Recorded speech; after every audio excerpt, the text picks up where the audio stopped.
वज़ीर आज़म की ज़ेर सदारत खित्ते की बदलती सूरत हाल के बायस पेट्रोलियम मसनूआत स्टॉक और खपत पर हाई पावर्ड कमेटी का इजलास।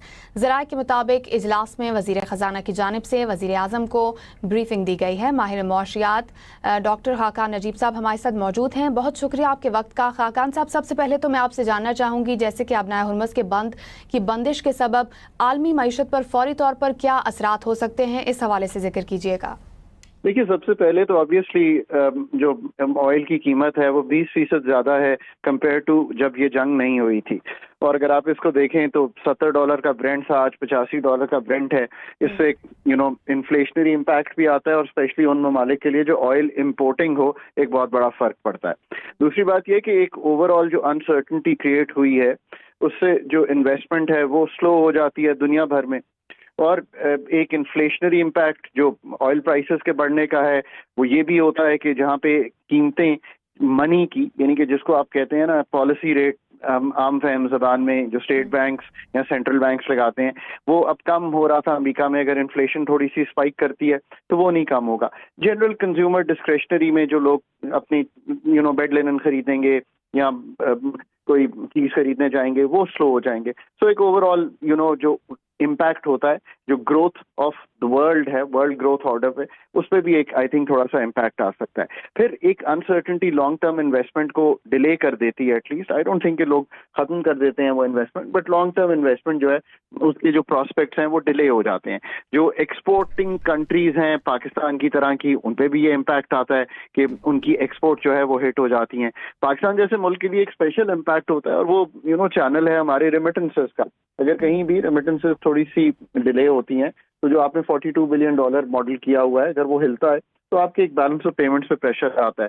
अगर तेल की कीमत यही रहती है 85, तो आपका तकरीबन $200 मिलियन हर माह का एक इम्पैक्ट एक्स्ट्रा आ रहा होगा ऑन दी ये जो ऑयल परचेज आप करते हैं, तो एक वो आता है। फिर एडिबल ऑयल आप इंपोर्ट करते हैं, एडिबल ऑयल की कीमत बढ़ती है, फर्टिलाइजर की कीमत अगर बढ़ी हो तो आपका जो इंपोर्ट्स हैं उस पर एक असर आता है।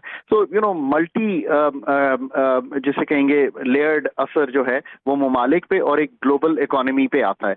और जिन मुल्कों को बिल्कुल तेल इंपोर्ट करना हो उनको तो ऑब्वियसली उनकी मईशत पे ये असर आता है कि वो इंडिजिनस की बजाय अगर एनर्जी नीड्स पे डिपेंडेंट हैं दुनिया भर की, मतलब अपनी इंडिजिनस पे नहीं है। जैसे पाकिस्तान एक ऑयल इंपोर्टिंग कंट्री है, एनर्जी इंपोर्टिंग कंट्री है। आपकी इवन बिजली के लिए तेल और डीजल इस्तेमाल होता है और ट्रांसपोर्ट के लिए भी होता है। तो जी, फिर आप पे जो इम्पैक्ट है वो ऑब्वियसली ज्यादा होता है बिकॉज आपको रिजर्व। खाकान साहब, इसी हवाले से अभी एक अहम इजलास भी हुआ है वजीर आजम की ज़ेर सदारत, जिसमें मुख्तलिफ सिफारिशात पेश की हैं, जिनमें ऑफिसेज, तालीमी इदारे और खिदमात मराकज़ के वर्किंग आवर्स को कम करने का प्लान तैयार किया गया है। आप क्या समझते हैं ये प्लान, ये इनिशिएटिव किस हद तक प्रोडक्टिव साबित होंगे इस सिचुएशन में? मेरा तो ख्याल है कि जिस दिन ये कुछ हुआ था, आज 7वां दिन है, ये तो वेट करना ही नहीं चाहिए था। एक चीज तो अयान थी कि ये वॉर जो है वो एटलीस्ट चलेगी 4 से 6 हफ्ते।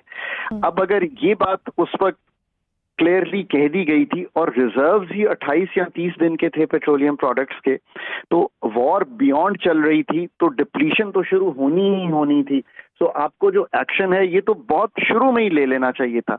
मैंने इस पे बड़ा क्लियरली लिखा है और एक मॉडल बयान किया है जिसको हम कहते हैं energy demand management framework. It is the following: work pattern को तब्दील करें, work from home, hybrid, 4 day week, और जहां पे भी फीजिबल हो स्टैगर करें। स्कूल्स जो हैं उनको या ऑनलाइन ले जाएं जो बड़े जा सकते हैं, वरना अभी रमजान का टाइम है, आप जो गर्मियों की छुट्टियां हैं उनको अर्ली ले लें। मतलब you can do a lot of thing. Mobility management, ये जो ट्रैवल है इसको बिल्कुल कट कर देना चाहिए था ऑलरेडी। मतलब कार पूलिंग हम ये कोविड में कर चुके हैं सारा काम। फ्यूल अलाउंस काट देनी चाहिए थी। एनर्जी एफिशिएंसी, कंजर्वेशन प्रोटोकॉल्स बड़े क्लियर होते हैं और वो दे दिए जाने चाहिए थे, पब्लिक सेक्टर में भी प्राइवेट सेक्टर में भी। पब्लिक बिहेवियर का चेंज, अभी भी मैं लोगों को देख रहा हूं, जैसे आज भी there nothing against going out, but आप अपनी डिस्क्रेशनरी ट्रिप्स तो रोकें।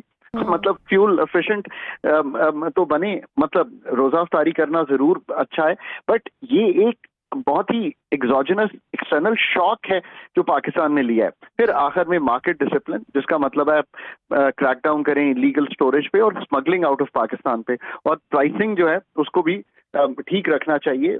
वीकली प्राइसिंग पे भी पहले चले जाना चाहिए था, दुनिया भर में तो डेली प्राइसिंग चेंज होती। आई थिंक कि आज 7वां दिन है। Honestly these steps should have been taken in the first 2-3 days। ठीक है, बहुत शुक्रिया खाका नजीब साहब।